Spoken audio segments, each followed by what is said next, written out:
Welcome to Cory's Stories. Are you ready to meditate with Cory?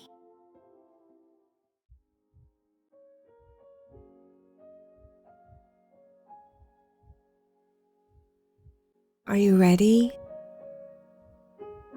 to meditate with Cory?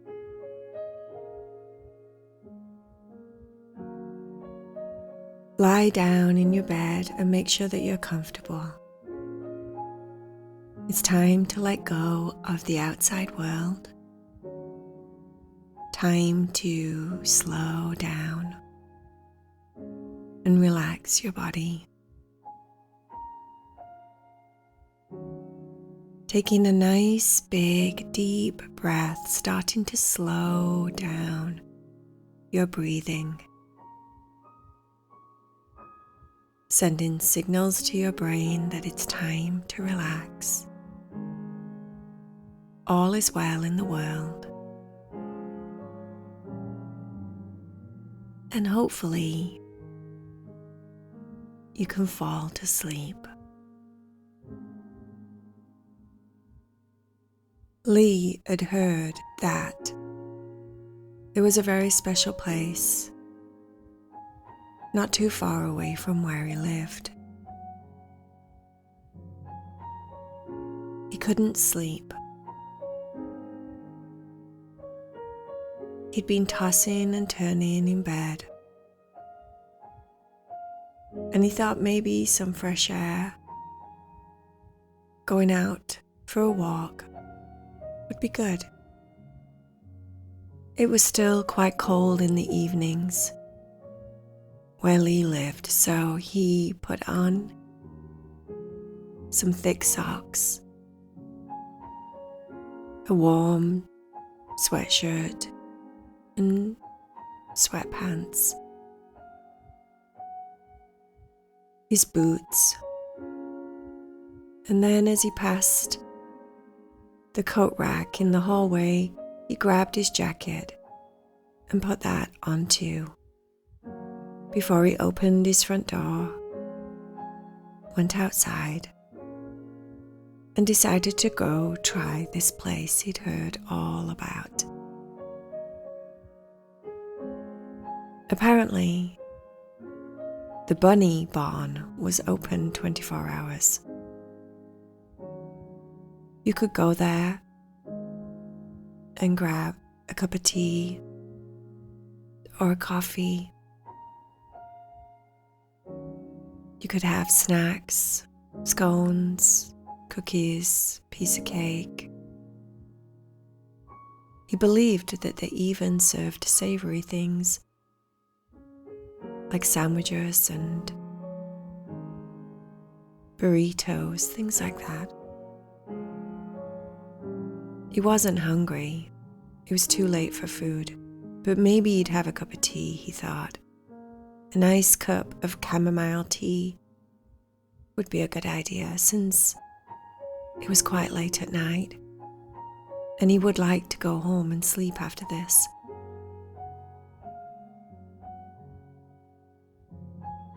The bunny barn is what it was called. The bunny barn was what it sounded like. Apparently, it was a place where you could go and hang out and just be surrounded by lots and lots of bunny rabbits. Sounded a bit strange, Lee thought, but he was intrigued because ever since he was a little boy, he loved bunny rabbits. At one point, when he was about 7, he had a bunny rabbit. His bunny was called Luke. It was black and white. It took him a long time to name the bunny rabbit Luke. He called it all sorts of things at first. Oreo, Patch. He ended up with Luke, and he had Luke for a few years, but at the time, Lee was only 7, and he wasn't very responsible. probably wasn't mature enough to take care of a bunny. So after a few years, his parents made him give the bunny rabbit to someone that would take care of it better. And even though he was very sad, it was probably the best thing to do. But now Lee was older, more mature, old enough to know that his parents were right and he wasn't really taking care of the bunny rabbit. It wasn't that he was bad to the bunny, it's just that he could have done more. He could have played with it more and loved it more. It could have been more to him, but he kind of got bored with it after a while, which is what happens sometimes when you get pets. You're really excited about a pet when you first get it, but then when you realize it's work, and you have to take care of them, and you have to clean their cages, and you have to feed them, then it becomes more of a chore for some people. And that's what happened to Lee. But he'd never stopped liking bunnies. They're just so cute. How could you stop liking a bunny rabbit? He was thinking all sorts of things on his way there. He was thinking about everything that he couldn't sleep, worrying about earlier. The things he had to do. He was in college, so he had a lot of work. He got tests coming up. He was a bit stressed. He needed something nice to preoccupy his mind. When he got to the bunny barn, it had a very cute front door. The building, the front, the face of the building had been painted as if it was one of those red barns that you see in the countryside, with a white trim. And the door looked like it was a big wooden barn door. When Lee opened it, it creaked a little bit. And also a bell tinkled, as if to let whoever owned the place know that someone was coming. The barn door creaked behind him as he walked into the bunny barn. At first he was shocked because there was quite a lot of people there. It was 10:30 at night. How many of these people can't sleep?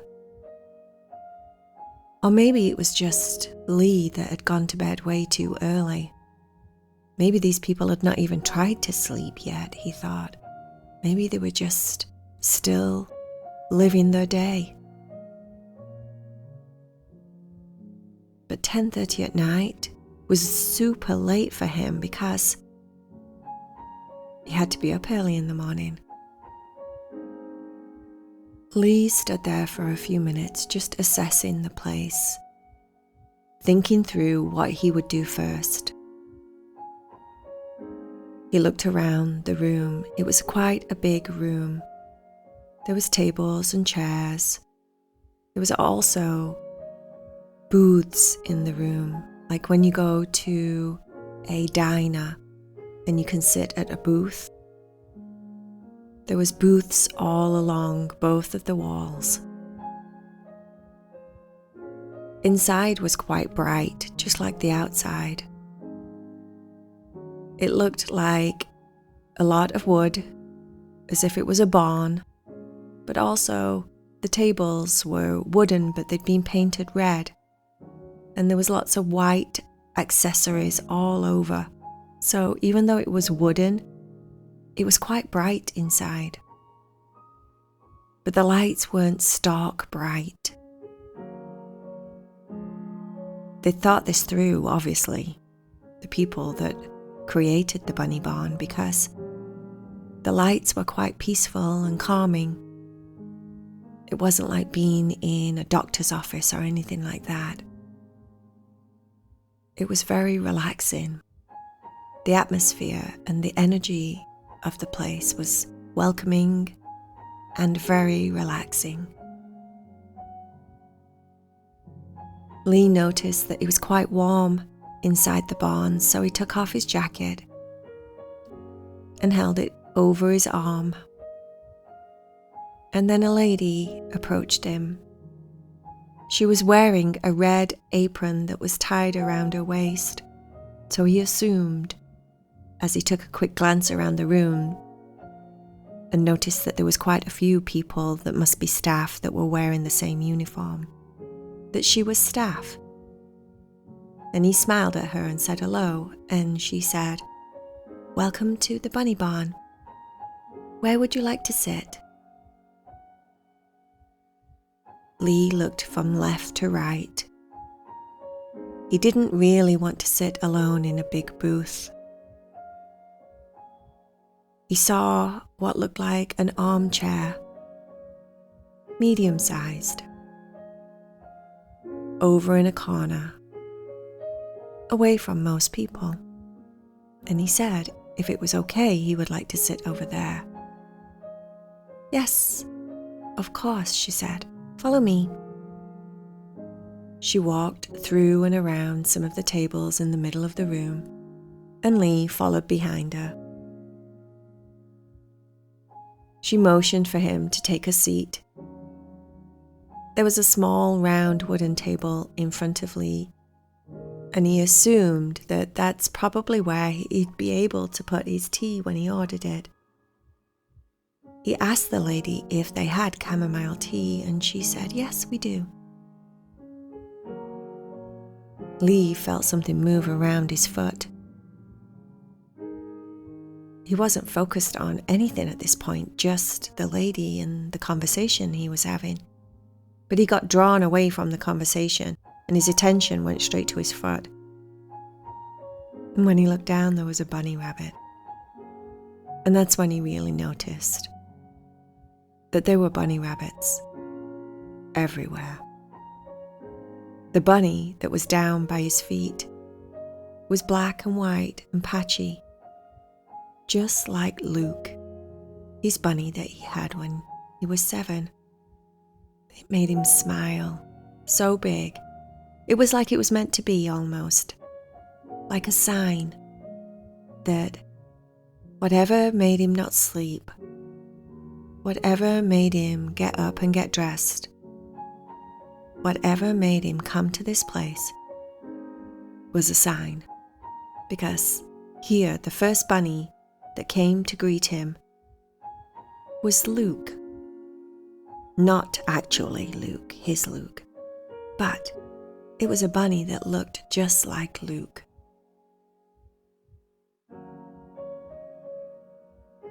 The lady smiled at Lee and then turned and went to go make his cup of tea. And Lee settled back into the chair. The bunny that was down by his foot that looked like Luke kept tugging at the bottom of his pants. Lee leaned forward and looked down at the ground again. The bunny was actually tugging at his pants with his teeth. "Are you hungry, little fellow?" Lee said. He leaned even further forward and scooped the bunny up with his left hand and brought it up to his legs. The bunny looked very happy about being held. It was interested in chewing on his sweatshirt. That's when Lee looked around and noticed that there was little bowls everywhere, and inside of those bowls was bunny rabbit food. You could feed the bunnies. He reached forward and grabbed a few things out of the bunny rabbit bowls. There were sunflower seeds and what looked like little pellets of rabbit food. He put them in the palm of his right hand and put them in front of the bunny, and the bunny was nibbling them out of his hand. How cool, thought Lee. This is so awesome. As Lee stroked the bunny between his ears and down its back, little bits of fluff flew off, and it reminded Lee of when Luke used to shed his rabbit fur everywhere in his bedroom, and how his mum was allergic. So whenever she would come into his room, she would sit and talk to him for a little bit, but then she'd start sneezing. And it was as if she was a magnet to it, because it seemed as if all of the bunny rabbit fur in his bedroom would just fall on her all at once. She'd have it in her eyes and up her nose, and she'd be rubbing her face and sneezing. Remembering back, he thinks that's probably one of the reasons why Luke didn't stay in the family. Also, that rabbits last a very long time. So if you get a pet and it's a rabbit, be prepared to have it for about 20 years or so. They basically grow up with you. Lee decided to talk to the rabbit as if it was Luke. He kept calling it Luke. "You're putting fur all over me, Luke." The rabbit didn't mind at all. It ate all of the food. So Lee leaned forward and grabbed a few more things out of the bowl for Luke to nibble on. It wasn't too long before another bunny rabbit came and nudged by his foot. When Lee reeled forward and looked down, it was a pure white bunny rabbit with pink eyes. It was so big and so fluffy and soft looking, and its tail, its cotton ball tail was so big and fluffy. Lee reached down and picked that bunny rabbit up and put it on its knees next to Luke. 2 rabbits, very happy, on his lap. The lady came back with his chamomile tea and placed it on the table and asked him if he needed anything else. "Thanks, I think I have everything I needed," smiling down at the bunnies.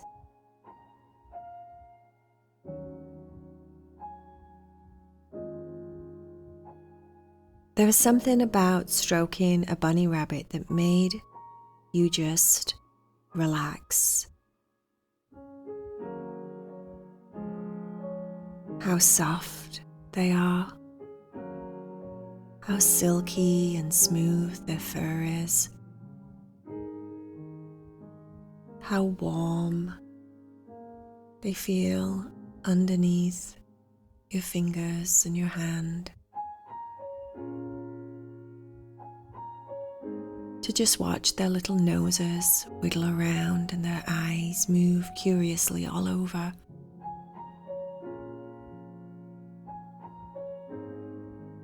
Lee couldn't believe that these bunny rabbits were so comfortable and they didn't even know him. He sat back in the chair and started to feel his shoulders relax.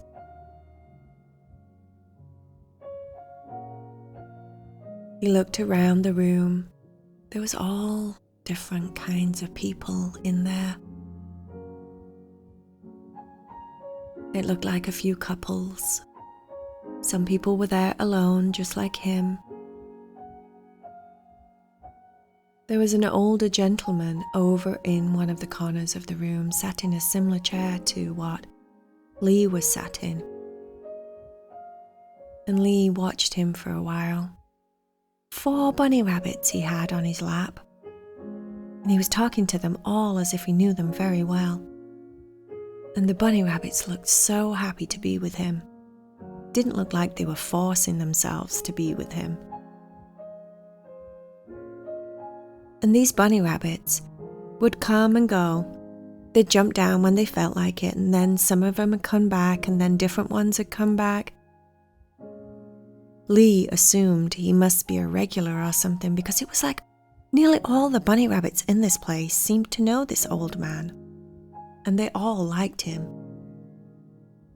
And then he noticed that he got bits of carrots, and he kept getting them out of his pocket.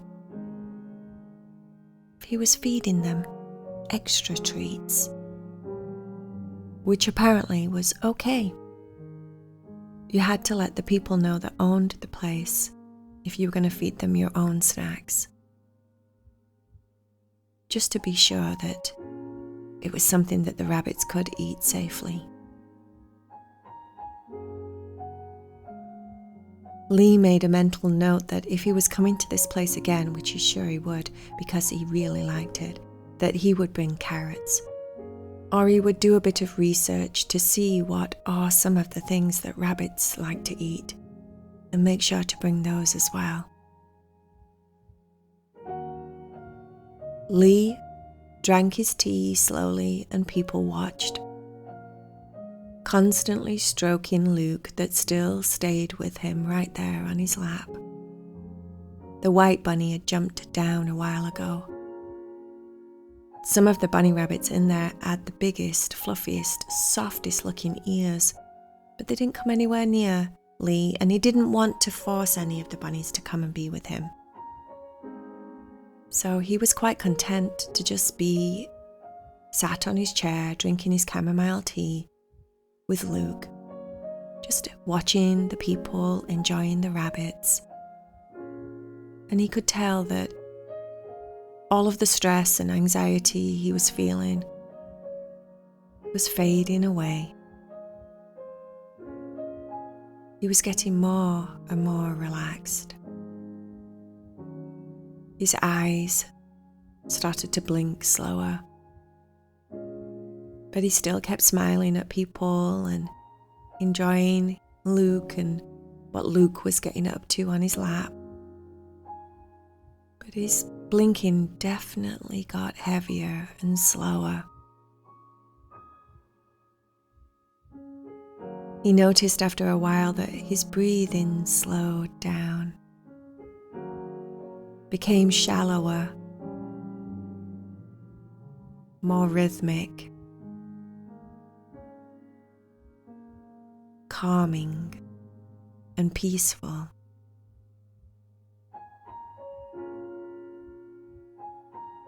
And he also noticed that because he was relaxing, his muscles got heavier.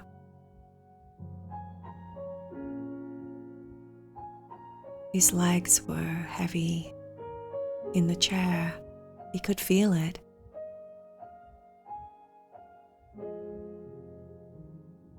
His body definitely felt heavier.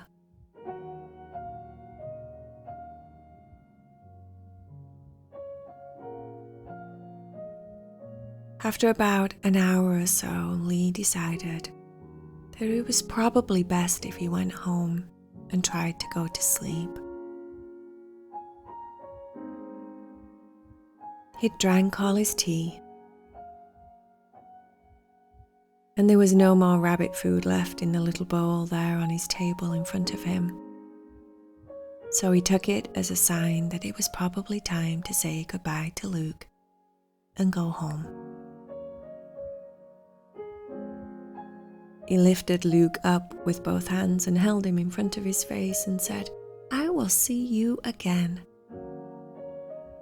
The rabbit twitched its nose very vigorously, and its whiskers flew all over the place, as if the rabbit was catching a new scent. Maybe the scent of the chamomile tea on Lee's breath as he spoke to him. Lee smiled and put Luke down on the ground. As he stood up, he brushed off all of the rabbit fur and the bits of food that had landed on his sweatpants. The girl that brought his tea to him noticed She smiled at him as he walked over to pay for his tea. And then he said goodbye and that he would probably be back. He smiled at a few more people and nodded his head at the old man in the corner with all of the rabbits around him. And the old man just nodded back. He opened the big, creaky barn door and went back out to the cold, glad that he got his jacket.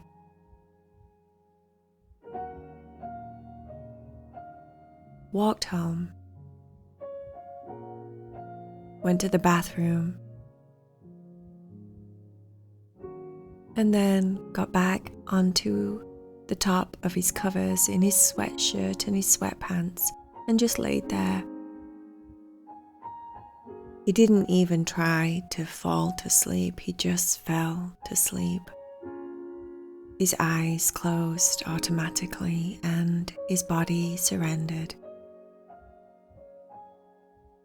His bed was soft and warm underneath him and he felt safe and comfortable.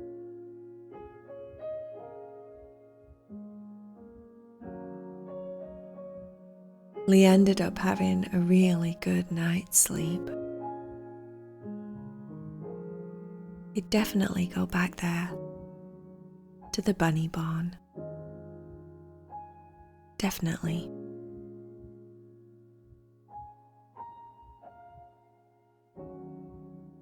The end.